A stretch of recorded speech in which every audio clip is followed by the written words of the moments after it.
Hey guys, it's Galaxy, and today we'll compare the brand new Samsung Galaxy S21 versus the Apple iPhone 12. Let's start.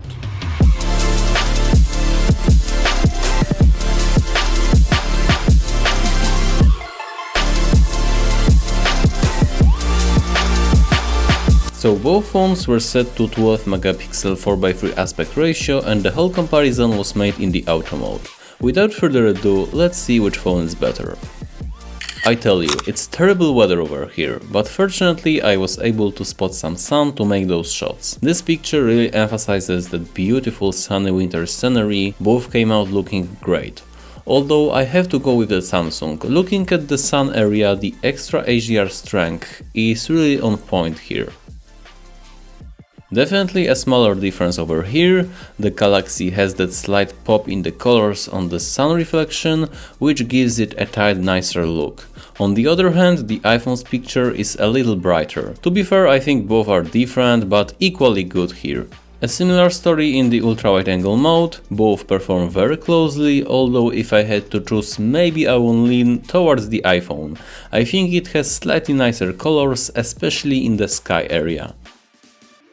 Both are extremely close, but once again I am able to see slightly finer colors in the sky coming from the iPhone.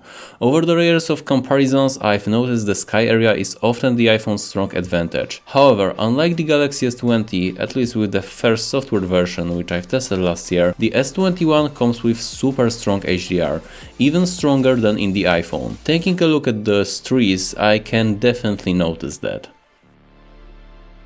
Same for the ultra-wide-angle lens, although I think the S21 could handle that sun reflection in a bit better manner. And it looks like that lens disadvantage is also visible in the standard angle mode, at least sometimes. Here the iPhone is more clear and doesn't have that reddish tint from the sun reflection. Maybe it won't be that important for most people, but I think caring for those small details is justifiable, especially considering that the overall performance is pretty similar at this point. So like I've said, this year Samsung definitely boosted the HDR algorithm. The extra amount of detail in the highlights and shadows can definitely be more appealing to some of you, though others may prefer the iPhone for perhaps more neutrality. Personally, HDR alone, I like the S21 a little bit more. That said, the color science remains slightly more pleasing on the iPhone in my opinion. In this one, the S21 has too much of that bluish tint in the snow area, and the sky just doesn't look as good as in the iPhone. The same color difference in here, the iPhone has a slight advantage in the sky area, even though again it may not be that significant for some of you. It's also worth mentioning that unlike the standard iPhone 12, the Samsung Galaxy S21 provides a telephoto lens. Let's see if Apple's digital zoom can somehow match the level of performance from the dedicated module found on the Samsung. Okay, I think the answer is pretty clear. There is less detail and much more processing, mainly sharpening, compared to the Samsung. Just take a look at the edges of those cables. And again, much more processing, less detail and artificially sharpened edges on the iPhone. Still, the picture is very usable and I wouldn't really care so much about the telephoto mode since I don't use it very often, but I mean we have to give it to the Samsung. Going to some close-ups, first thing we can notice is the extra saturation coming from the Samsung, which I see on almost every generation every year. Though it's worth to say that the Scene Optimizer could emphasize the difference even more in here. Once more we can see the stronger HDR on the S21, which I think looks pretty cool. Going into the crop, I think I can also spot a bit more information and more surprisingly less sharpening compared to the iPhone.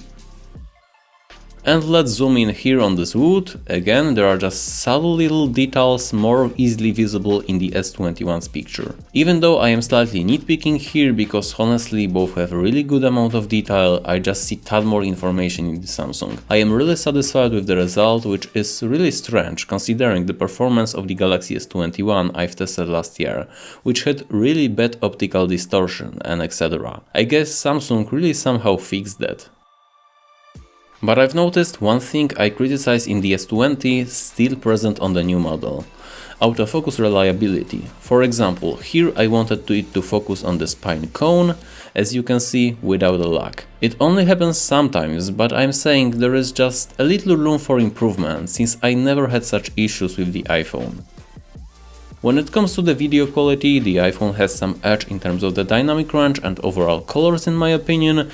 As you see, there is just a tad more information in the ground area, mainly in shadows. And the snow, for example, looks too bluish on the Samsung in comparison with the iPhone 12. What's opposite to the previous years is that now Samsung appears to have less sharpening than the iPhone. I am not sure which look I prefer yet. I think less sharpening would generally be better for good lighting, while that slight additional processing found in the iPhone looks to be appropriate for conditions such as you see in this footage.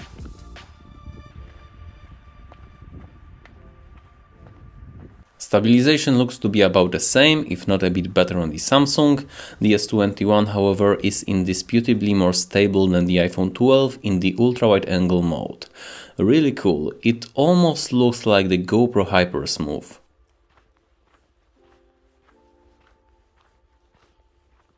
But just like with the stills, I encountered an autofocus issue on the S21 a few times. After focusing on some object at close distance, it just couldn't go back into the previous focusing state. Anyway, I am not super mad at this, since I think it can be solved via software update. Oh, and I would almost forgot that we have 8K recording option on the S21. Though just like last year, it still remains more of a gimmick in my eyes. Compared to the 4K, it has much worse stabilization, slower frame rate and poor autofocus. Too bad they didn't implement the idea of downsampling 6K to 4K video instead. It would be much more useful than that. In low light, it looks like iPhone 12 does a few tricks to counteract unfavorable warm lighting in the scene, though in the result the S21 does feel more accurate and realistic. But ideally I would prefer something in the middle between the two. On the other hand, that counteractive processing here in the iPhone is really on point, and it made this picture look more natural and pleasing to look at, so I guess it's a mixed bag. In the crop, however, I can definitely see more texture and richness in this focal speaker coming from the S21 in comparison with more flatness from the iPhone. At this point, I think you get the idea that general low-light performance is really strong and close on both. Zooming in on this logic board reveals once again a bit more sharpening from the iPhone, while the level of detail stays more or less the same. I am happy to report that Samsung now can do automatic night mode just like the iPhone, although I've noticed there's definitely a room for improvement since it's not as reliable. Here at the first attempt the S21 didn't recognize the need for night mode use, therefore as you can see the picture looks much worse than from the iPhone 12. Then I've tried again, adjusting the angle of this shot a bit, and it worked. And when it did, in fact the picture came out even brighter compared to the iPhone. Here the Galaxy S21 appears to have a bit more accurate colors and it's also a tad brighter, probably due to slightly longer exposure. Other times, or perhaps even more often, the iPhone provides with better color accuracy, as you can see in this footage. However, night mode doesn't appear to work automatically in the ultra-wide angle mode on the Samsung. Honestly, I don't understand the decision, but hopefully Samsung can fix that with the future software update. Though, when I've chosen it manually, it looks to perform better than on the iPhone. The picture looks a bit brighter and more clear, especially in the ground area. So in the end, I think both perform pretty closely in the standard wide mode, and in the ultra-wide angle mode, Samsung appears to have a slight advantage over the iPhone when using night mode. Video recordings in those extremely poor lighting conditions shows that the iPhone 12 is a bit brighter and provides more natural color tones. The Samsung looks too yellowish. I would also say that I can see a lot more overall noise and color noise coming from the S21. So that would be all for this comparison. Let me know, did you prefer the iPhone or the Samsung, because ultimately which one wins is up to you. So decide in the comments. Thanks for watching and consider subscribing to my channel for future comparisons like that. See you in the next one. Peace.